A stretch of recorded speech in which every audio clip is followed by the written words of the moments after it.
ಪೈಗಂಬರ್ ವಿರುದ್ಧ ಒಂದು ಕಡೆಯಲ್ಲಿ ಹಿಂದೂ ಮುಖಂಡರು ಕೊಟ್ಟಂತ ಹೇಳಿಕೆಯನ್ನ ಖಂಡಿಸಿ ಪ್ರತಿಭಟನೆಯನ್ನ ನಡೆಸಲಾಗಿದೆ ಎನ್ನುವಂಥದ್ದು ಗೊತ್ತಾಗ್ತಾ ಇದೆ. ಪ್ರಮುಖವಾಗಿ ನೋಡ್ತಾ ಹೋಗೋದಾದ್ರೆ ಚಿಕ್ಕೋಡಿಯಲ್ಲಿ ಮುಸ್ಲಿಂ ಸಮುದಾಯದವರು ಬೃಹತ್ ಪ್ರತಿಭಟನೆಯನ್ನು ನಡೆಸಿದರು. ಪೈಗಂಬರ್ ವಿರುದ್ಧ ರಾಮಗಿರಿ ಮಹಾರಾಜರ ಹೇಳಿಕೆ ವಿಚಾರ ಹಿಂದೂ ಮುಖಂಡ ರಾಮಗಿರಿ ಮಹಾರಾಜರ ವಿರುದ್ಧ ಪ್ರತಿಭಟನೆಯನ್ನ ಮಾಡಲಾಗಿದೆ. ಚಿಕ್ಕೋಡಿಯಲ್ಲಿ ಮುಸ್ಲಿಮರು ಬೃಹತ್ ಪ್ರತಿಭಟನೆಯನ್ನು ಮಾಡಿದರು. ಪಟ್ಟಣದ ಪ್ರಮುಖ ಬೀದಿಯಲ್ಲಿ ಪ್ರತಿಭಟನಾ ಮೆರವಣಿಗೆ ಸಾಕ್ತು. ಕೂಡಲೇ ಪ್ರಕರಣವನ್ನು ದಾಖಲಿಸಿ ಕಾನೂನು ಕ್ರಮವನ್ನು ಕೈಗೊಳ್ಳಬೇಕು ಎನ್ನುವಂಥ ಒತ್ತಾಯವನ್ನು ಮಾಡಿದ. ಪ್ರತಿಭಟನೆಯ ವೇಳೆಯಲ್ಲಿ ಪೊಲೀಸರು ಪ್ರತಿಭಟನಾಕಾರರ ನಡುವೆ ವಾಗ್ವಾದ ನಡೆಯಿತು. ಬೆಳಗಾವಿ ಜಿಲ್ಲೆಯ ಚಿಕ್ಕೋಡಿ ಪಟ್ಟಣದಲ್ಲಿ ಮುಸ್ಲಿಮರು ಪ್ರತಿಭಟನೆಯನ್ನು ಮಾಡಿರುವಂಥ ದೃಶ್ಯಾವಳಿಗಳನ್ನು ನೋಡ್ತಾ ಇದ್ದಾರೆ.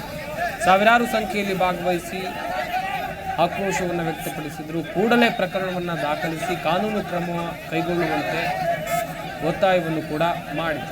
ಆದರೆ ಪ್ರತಿಭಟನೆ ಶಾಂತಿಯುತವಾಗಿ ಸಾಗಬೇಕಿತ್ತು. ಆದರೆ ಪ್ರತಿಭಟನಾಕಾರರು ಪೊಲೀಸರೊಂದಿಗೆ ವಾಗ್ವಾದ ನಡೆಸುವಂಥ ಕೆಲಸವನ್ನು ಕೂಡ ಮಾಡಿದ್ದಾರೆ.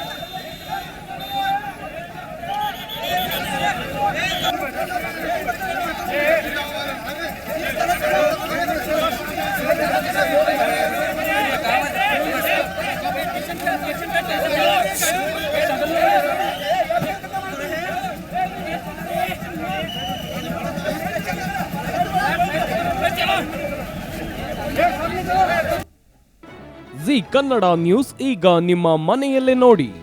ಎಲ್ಲ ಕೇಬಲ್ಗಳಲ್ಲಿ ಈಗ ಲಭ್ಯ.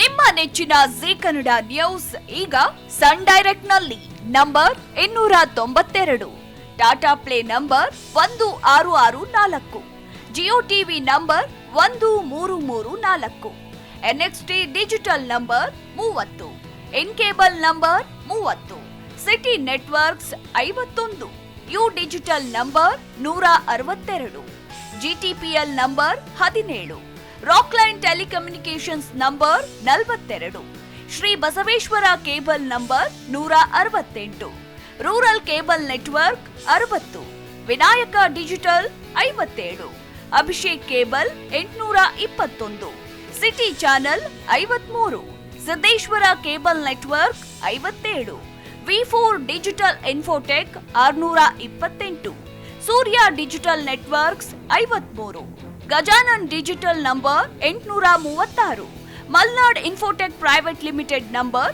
56, Metrocast number 830, Victory Digital number 167ರಲ್ಲಿ ನೋಡಿ ಆನಂದಿಸಿ.